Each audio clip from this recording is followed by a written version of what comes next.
राजधानी की हवा कुछ अलग थी।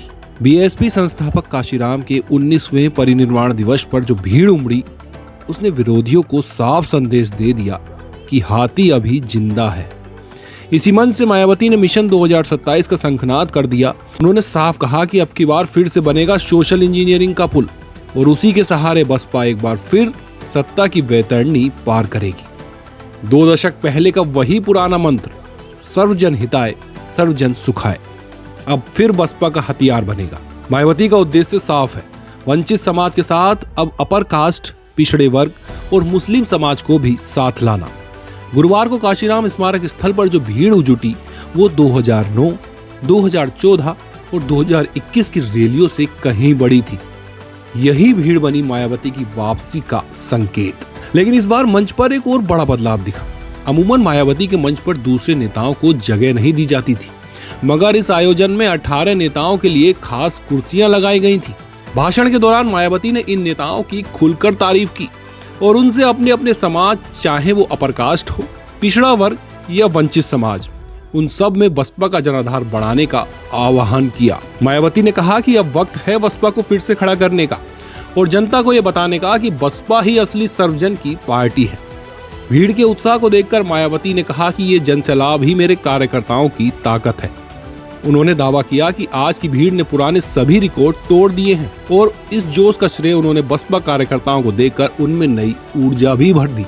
आयोजन में सिर्फ उत्तर प्रदेश ही नहीं बल्कि बिहार, उत्तराखंड, हरियाणा और पंजाब से भी लोग बड़ी संख्या में पहुंचे। मानो पूरा उत्तर भारत मायावती के संदेश को सुनने आया हो।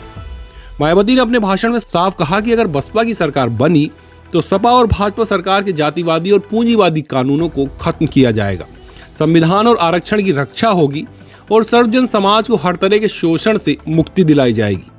सपा और कांग्रेस दोनों पर उन्होंने ताबड़तोड़ वार किए और जनता को चेताया कि विरोधियों के छलावे और नाटकबाजी से सावधान रहें।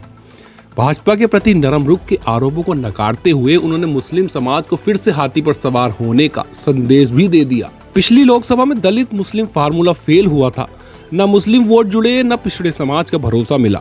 नतीजा, बसपा का 10% जनाधार खिसक गया। अब मायावती की कोशिश है कि सपा के पीडीए यानी पिछड़ा दलित अल्पसंख्यक वोट बैंक को फिर से अपने बचाव में करना।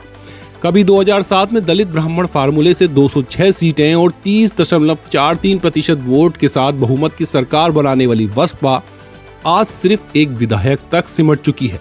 लेकिन मायावती का दावा है, हाथी गिरेगा नहीं, दोबारा उठेगा। उन्होंने अपने भतीजे आकाश आनंद को मंच पर आगे लाकर स्पष्ट संकेत दिया, अब बसपा की सियासी विरासत नए जोश और युवा नेतृत्व के साथ आगे बढ़ेगी। 69 वर्षीय मायावती ने अपने 65 मिनट के भाषण में वही आत्मविश्वास दिखाया जो 2007 में दिखा था।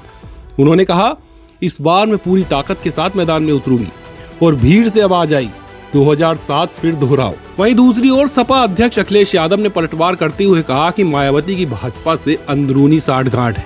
उन्होंने तंज कसा कि हमारी सरकार में बसपा के स्मारक चमकते थे और भाजपा के शासन में उनके पत्थर तक काले पड़ गए हैं। दोस्तों, दोनों नेताओं के बीच ये जुबानी जंग एक बात तो साफ कर गई कि उत्तर प्रदेश की सियासत अब फिर से गरमाएगी। 2027 का रण नजदीक है और सवाल वही पुराना, क्या बसपा फिर वो चमत्कार दोहरा पाएगी या यह भीड़ एक आखिरी कोशिश साबित होगी।